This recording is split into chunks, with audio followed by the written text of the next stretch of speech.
One more. Here we go, and action.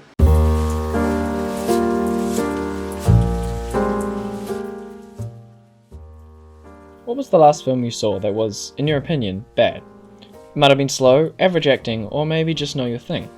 Either way, the creators of that film didn't set out to make a movie that you think is bad. Movies are made over an average of 3 years and involve hundreds of thousands of dollars to produce, and in case of big budget films, involve over 2,000 crew members in various departments. Basically, it's no easy feat. Nowadays, so much information is disclosed to the public about the production of movies, from the completion of the script to the beginning of filming, or if a director is fired or an actor replaced. And because of this, movie making has become demystified in the public's eye, making the process appear simple and causing fans to lash out at the filmmakers if they don't like a film, because now they think they know everything that goes on behind the scenes.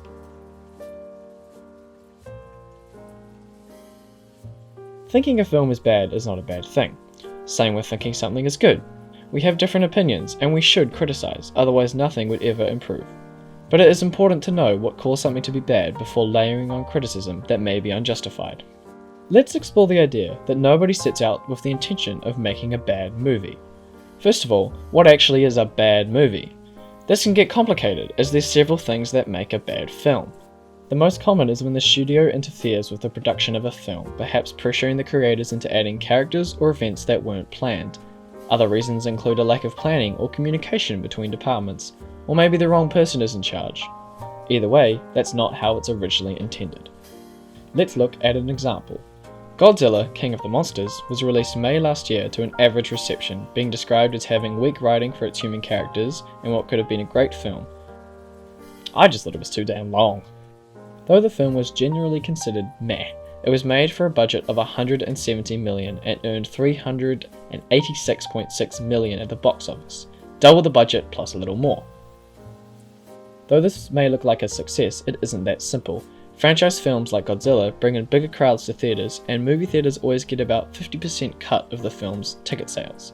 With an average of half the cut being given to cinemas, films need to make a lot more than just double their budget. The point is, there is still an incredibly high amount of pressure for big budget films. So was this film a success? Maybe. Financially, not really. Critically, not really. But it's still getting a sequel, Godzilla vs. Kong, sometime next year, so it kind of hurt the franchise too bad. But we're looking at the creator's side of this process. The writer-director of this film, Michael Dougherty, would not have intentionally set out to make a box office bomb with weak characters and a bland storyline. Of course he wouldn't. It's easy to forget this when we see the finished product of a film. I'm not defending the film, I don't think it was great, but an awful lot happens in production. Making movies is damn hard, especially when you have memorable characters like Godzilla involved. The big budget film is a dangerous playing field, and Dougherty, who had previously only directed smaller horror films, Krampus and Trick or Treat, would have likely had all intention of delivering a great film for his first big budget. I really want to make a Godzilla film that lives up to the legacy that inspired it. Maybe the studio interfered, or maybe he just wasn't right for the project. Who knows? The point is, he didn't set out to make a bad film.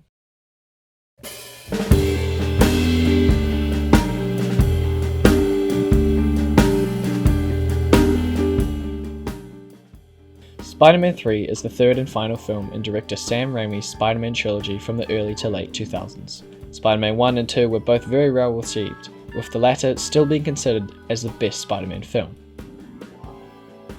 Both films are very personal stories about the superhero, focusing on what makes Peter Parker a relatable hero. Once the third film came around, the franchise was so popular that the studio began to interfere with the project to ensure a smash hit success for the third film. Instead of just having one villain for Spidey to battle, as the two previous movies had, director Sam Raimi was heavily pressured to include not just one but 3 big baddies. The result was a 2.5-hour mashup of new characters, loose attempts at tying up threads from the other 2 films, and a very jumbled, messy storyline that did not compare to the standard of the last 2. I wouldn't say Spider-Man 3 is a bad film, but it's definitely considered a massive letdown as both a sequel and as a film. Studio interference meant Raimi couldn't effectively produce the film he intended to make.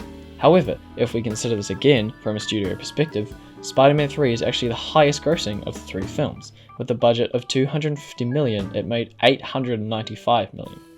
So the film was, financially, a success. but it's nowhere near as beloved as the other two, and was it really what the director intended to make? But working in that big budget arena with so much at stake, with much beloved characters that Stan Lee created, and people really hold them so dear to them that you don't want to mess up. And I messed up plenty with the third Spider-Man. So people, hated me for years. They still hate me. They give you shit for that? All the time. Just a movie that didn't work very well. Had a lot of. I tried to make it work, but didn't really believe in all the characters, and so that can't be hidden from people who love Spider-Man. If a director doesn't love something, it's wrong of them to make it. I should have just stuck with the characters and the relationships and progressed them to the next step, and not tried to top the bar. I think that was my mistake. Perhaps the most significant thing Raimi says about the film is that if a director doesn't love something, it's wrong of them to make it. Therefore, Raimi intended a great sequel to his other two films, and like he said, maybe he shouldn't have done Spider-Man 3. In an interview from the time of the film's release, Raimi said he was told by producer Avi Arad, "You've made 2 movies now with your favourite villains, and now you're about to make another with your favourite villains. The fans love Venom, he is the fan favourite. Please include Venom." Case in point, studio interference. Raimi didn't intend for the character, and as a result, Venom is thrown in, out of place, and given nothing to do. The film was not a disaster. It made its money back, but the result of an average reception meant Raimi did not go on to direct the already imagined Spider-Man 4 and hasn't really made any big films since. So let's dive more into what actually goes on in production that may make these projects bad.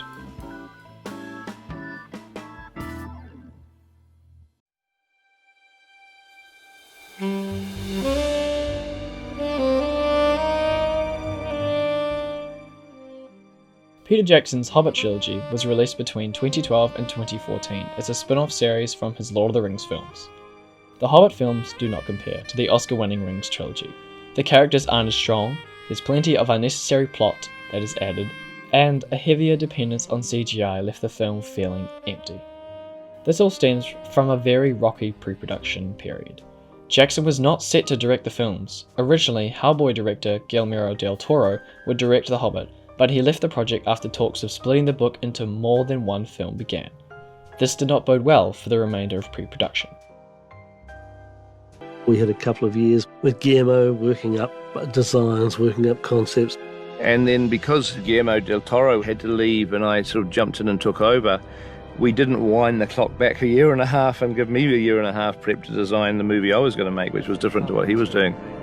You have a director who has a different vision, totally different vision of the world we're talking about. We started all over again from scratch and redesigned the movie for Peter. A series of unfortunate events meant Peter Jackson's version of The Hobbit didn't really get made, due to time constraints, studio pressure, but most importantly, the lack of pre-production. Not only was he shooting a film that simply wasn't ready, he was also not happy with what was actually being completed.